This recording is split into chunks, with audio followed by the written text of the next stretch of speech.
En diferentes puntos de San Pedro Sula, dos supuestos integrantes de la temida banda Los Dagos podrían pasar el resto de sus vidas en la cárcel, ya que existen pruebas contundentes que los implicarían en la terrible masacre ocurrida el año 2015 en el barrio Las Palmas de la ciudad industrial. Los encartados son Wilfredo Miranda López y Dagoberto Josué Galea Reyes, supuestos asesinos de Eduardo Enrique López Galindo, Denis Alexander López Sandoval y Melvin Giovanni Teruel Sarmiento. En este lamentable hecho, 3 ciudadanos fueron acribillados con armas de grueso calibre en el interior de una cuartería ubicada en la 24 calle entre 7 y 8 avenida del populoso barrio. Es importante mencionar que esta organización criminal se dedicaba al sicariato, secuestro express y violación de mujeres. Se han presentado fotografías y videos y será precisamente los testigos y la prueba científica que acredite la policía, que deberá demostrar si los sospechosos son los responsables de estos 3 delitos de asesinato que se les imputa. Según pesquisas de entes policiales, los imputados junto a 2 individuos que han sido identificados como alias Macano y el abuelo serían quienes se bajaron de un turismo Mitsubishi Lancer para perpetrar matanza debido a una supuesta pelea de territorio por la venta de drogas. Para 11 Noticias, Leandro Rivera. 6 municipios del país son los que se han identificado por el Observatorio de la Violencia como los que presentan el mayor número de crímenes violentos.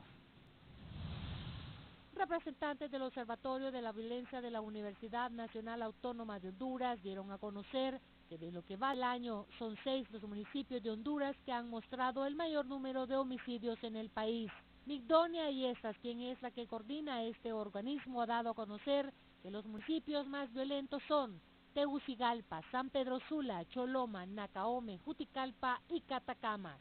Asimismo, la funcionaria señaló que aunque el municipio de El Progreso en Yoro no figura en la lista, es el tercero con respecto a casos de violencia por debajo de Tegucigalpa y San Pedro Sula, en los primeros lugares y junto a La Ceiba en 4ª posición de la lista. Ayestas además indicó que los factores claves que pueden estar incidiendo en que las personas quieran salir del país son el desempleo y la violencia. Para 11 Noticias, Judith Bellino. Herlin Díaz, en la siguiente nota, nos da a conocer que 2 líderes de la etnia Tolupán, escuche bien, son asesinados en Yoro. Los detalles a continuación. 2 indígenas tolupanes murieron asesinados en Locomapa, Yoro. Su muerte se deriva supuestamente por la defensa del bosque de los Hoyoxisos. Sus familiares, cuando retiraban sus cuerpos de la morgue del Ministerio Público en San Pedro Sula, pidieron justicia y pronta captura a los responsables de cometer el hecho violento. Mi padre José Salomón Matute y mi hermano Juan Samael Matute se dirigían a trabajar para sembrar maíz y frijoles y los estaban esperando en el lugar, en una montaña que se llama Piedra de los Jutes, y ahí sin mediar palabras les dispararon y les dijeron que se salieran.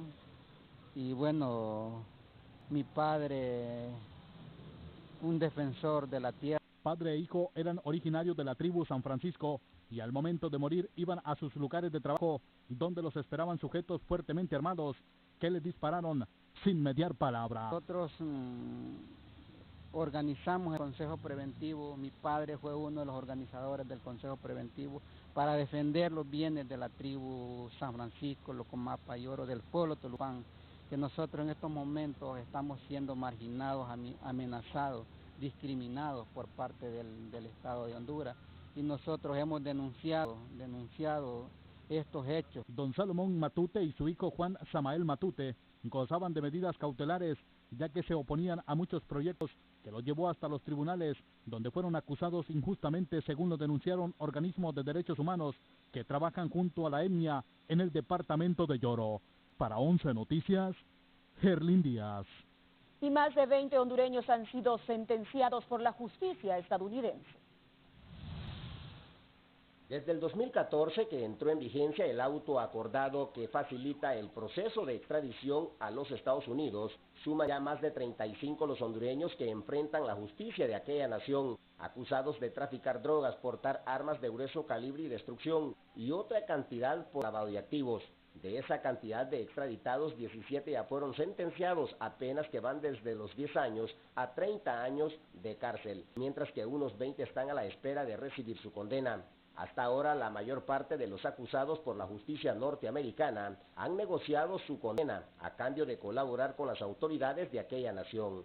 De esta forma se logró desintegrar los denominados cárteles de los Valle en el occidente del país, el cártel de los Cachiros en el Atlántico y ahora el cártel de los hermanos Urbina en la zona del departamento de Yoro, quienes al parecer ya fueron solicitados en calidad de extradición por la justicia norteamericana.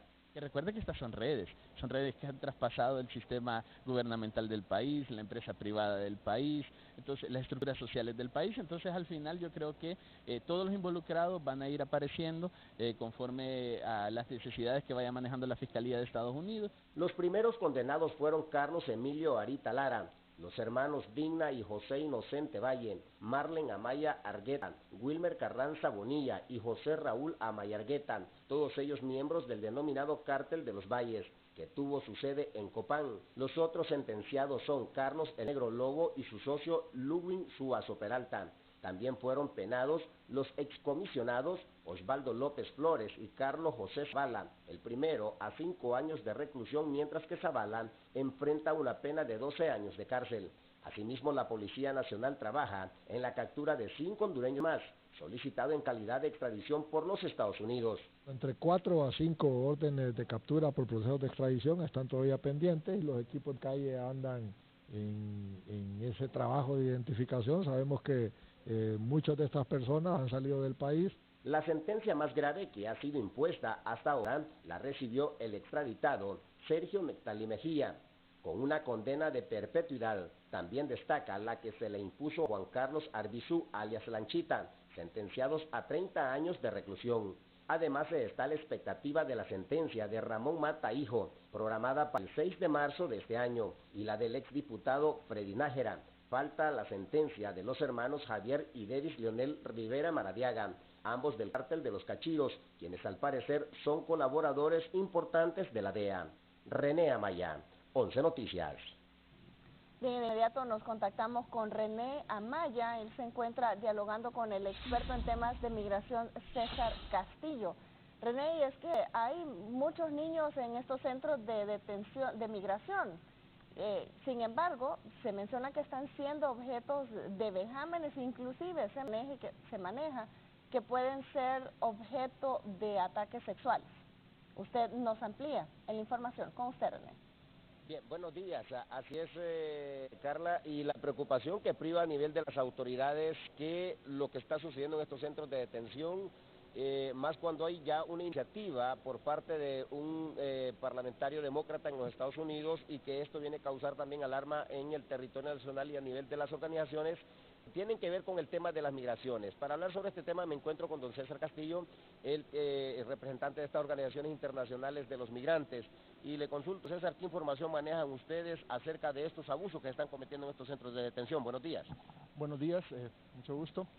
El tema del abuso de los niños no acompañados en centros de detención ha venido desarrollándose desde hace muchos años, han habido varias denuncias, pero justamente en este momento cuando sale a la luz un informe que presenta uno de los congresistas de Estados Unidos, un congresista demócrata, donde hace un análisis entre el 2014 al 2018 sobre las denuncias que han existido de abusos sexuales dentro de los centros de detención. Estas denuncias van en dos sentidos, unas denuncias que han sido presentadas al Departamento de Salud, que habla de más o menos 4.500 casos de abuso cometidos dentro del centro de detención a menores no acompañados, y también una serie de denuncias que han sido presentadas al Departamento de Justicia.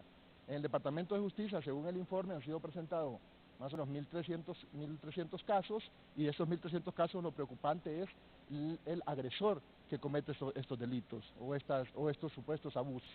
El agresor principalmente son otros jóvenes de los centros de detención, pero aparece también un 14% donde se manifiesta que en las denuncias que el agresor es una persona adulta que es empleado de los centros de detención. Entonces esto es preocupante, ¿verdad? Así como también otro porcentaje de más o menos similar, del 15% de personal adulto no empleado y otro 20% de personal que es desconocido.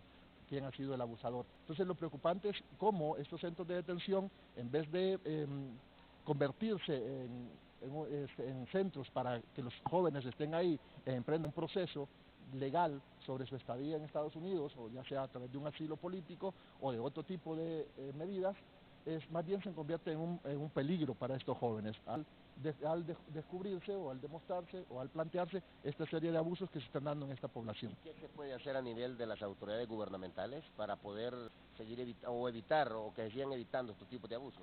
Sí, es difícil para el gobierno de Honduras establecer algunos mecanismos. Justamente la vía es más una vía diplomática de denuncia hacia Estados Unidos y apoyar un poco la investigación y llevar estos procesos a juicios o a estas denuncias, pero también lo más importante no es lo que sucede en otros países. O sea, recordemos que la migración lo importante es evitarla y lo importante es lo que desarrollemos en nuestros países. Es cierto, el país como autoridades tienen que emprender toda una estrategia diplomática para protección de los derechos humanos de nuestros conciudadanos que están en Estados Unidos, en estos centros de detención, estos jóvenes o estos niños, pero también cómo atacamos las causas que están incentivando y proponiendo a que nuestra población se vaya. Creo que ese es uno de los problemas, lo hemos venido manifestando en muchas ocasiones. Es importante en este país atacar las causas que tiene la migración, porque justamente donde podemos evitar la migración es en nuestro país. ¿Y estas causas siguen siendo las mismas, la violencia? Esta causa sigue siendo la misma, la violencia, el desempleo, el crimen organizado y la violencia por diferentes tipos. Otro tema, el tema de la corrupción en el país, el tema de la falta de oportunidades.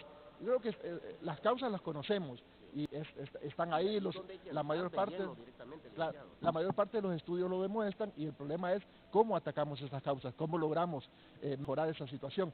Nosotros hemos venido planteando algunas situaciones, por ejemplo, estamos hablando siempre de pactos políticos, pero no hemos visto un pacto económico en este país. Un pacto entre los empresarios, entre el gobierno, entre la oposición, donde se sienten a debatir sobre el tema económico del país, sobre el tema del desarrollo. Más nos enfrascamos en temas políticos. Yo creo que es importante el tema político, pero también es importante más allá, o sea, de revisar este modelo de desarrollo que tenemos, este tema económico que tenemos y cómo mejorar las condiciones de la población. Sí, porque el problema es que se hacen pactos, se hacen acuerdos y al final solo quedan en papel, como quien dice en papel mojado, un trabajo que se echa al final a la basura y nunca se ejecuta. Por ejemplo, cómo atraer la inversión en este momento para poder generar empleo en Honduras, que esta es la principal causa en este instante, más lo de la cuestión de seguridad. Claro, es que recordemos que los pactos más han estado en el tema político, en el tema de reformas electorales, en el tema de participación, pero justamente no hemos tenido pactos en el tema económico. Por ejemplo, estamos de acuerdo en revisar este modelo económico que tenemos, este modelo de desigualdad. Realmente tenemos que invertir más en salud, invertir más en educación, invertir más en desarrollo en el país. Y somos uno de los países más inequitativos a nivel de América Latina. Claro, Honduras es uno de los más del mundo, más allá de América Latina, ¿verdad? Pero entonces, ¿qué estamos haciendo? O sea, tenemos que sentarnos a revisar este proceso, este modelo de desarrollo que tenemos, y hay que hacer cambios más allá de cambios coyunturales, más bien cambios estructurales en la economía del país, en el desarrollo, en el objetivo de a dónde queremos llevar la nación. O sea, el tema de violencia es un tema complicado, o sea, lo estamos midiendo a través de las tasas de homicidio. Las tasas de homicidio dicen que vienen bajando, pero algunos estudios de percepción, la gente siempre sigue teniendo temor. El temor es latente, la extorsión es latente, no se ha podido detener por muchos esfuerzos que se hagan, y esos son temas importantes en este país. ¿Cómo logramos invertir en educación? O sea, si nosotros hacemos un análisis del tema educativo, por ejemplo, tenemos centros educativos que están quedando sin alumnos, pero no hemos logrado revertir esa situación. Tenemos casos ejemplares, por ejemplo, el Saúl Zelaya, que es uno de los casos más emblemáticos en el Distrito Central, donde había un pleito de territorios entre maras y al final el instituto ha quedado mermado su matrícula de alumnos. Entonces, esta es una oportunidad que se le priva a los jóvenes por el tema de violencia. Yo le agradezco, Lic, por acompañarnos a esta hora de la mañana. Sabemos de la preocupación también como padres responsables que somos. Y bueno, esta es la opinión que tienen los expertos en temas de migración. Pues llevan a diario este conteo de cuántos jóvenes, de cuántos niños están saliendo del territorio nacional, y las oportunidades para poder contrarrestar este flagelo o este mal Solo está en manos de las autoridades gubernamentales, de los políticos, de los empresarios, de las mismas autoridades de traer paz, tranquilidad al territorio hondureño para que la inversión pueda venir y darle todas las facilidades. Vamos a seguir informando desde el Aeropuerto Internacional de Toncontín. Retornamos con ustedes. Adelante, compañeros.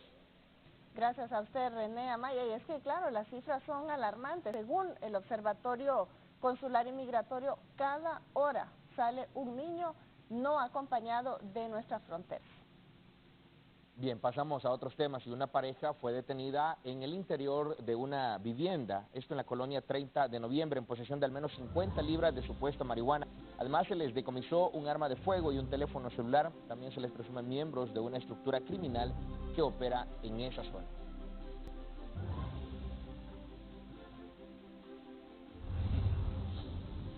De seguridad del Estado se han realizado importantes capturas a nivel nacional a través de la operación Odisea y también se decomisó una fuerte cantidad de droga en el cual todavía se están haciendo las inspecciones en el lugar, ¿verdad? Última hora. Última hora. Bien, en noticias de última hora, un pavoroso incendio se registra en la colonia Tepeaca, esto ubicado en San Pedro Sula. Nuestro compañero Gerlin Díaz se ha trasladado a este lugar y nos brinda detalles. Adelante, Gerlin, con usted. Buenos días, efectivamente estamos ubicados aquí en la colonia Tepeaca en San Pedro Sula, donde en este momento un pavoroso incendio está consumiendo varios inmuebles en este sector. El mismo habría iniciado en lo que es una maderera, pero en este momento pues el cuerpo de bomberos ya está trabajando sobre el mismo. Pero muchos de los vecinos han tenido que sacar pues algunas de sus pertenencias porque se está propagando a lo que son pues algunas cuarterías que funcionan aquí en lo que es la colonia Tepeaca de la capital industrial del país. Ya ha consumido pues gran parte de lo que era esta maderera y en este momento pues ya el cuerpo de bomberos ha tenido que han tenido que pedir auxilio los apagafuegos que en un principio vinieron a atender lo que se presumía era un conato de incendio. A esta hora pues ya se ha expandido, luego de varios minutos de estar incendiado, pues se está expandiendo a otros lugares. Ellos solamente venían con una de las tanquetas y no venían lo suficientemente pues preparados para poder sofocar estas intensas llamas. Algunos vecinos, para evitar pues estar en lo que es en peligro sus vidas, tuvieron que sacar algunas de sus pertenencias. Vamos a tratar de movilizarnos por otro sector donde pues los vecinos han tenido que evacuar sus viviendas desde horas muy tempranas porque temían morir en lo que es este incendio que se propagó desde pues hace varios minutos aquí en la colonia Tepeaca de San Pedro Sula. Nos vamos a movilizar a otro sector donde pues es la parte frontal de esta maderera, donde pues el incendio ya está siendo trabajado por parte del cuerpo de bomberos, que en este momento pues están haciendo esfuerzos para poder controlar principalmente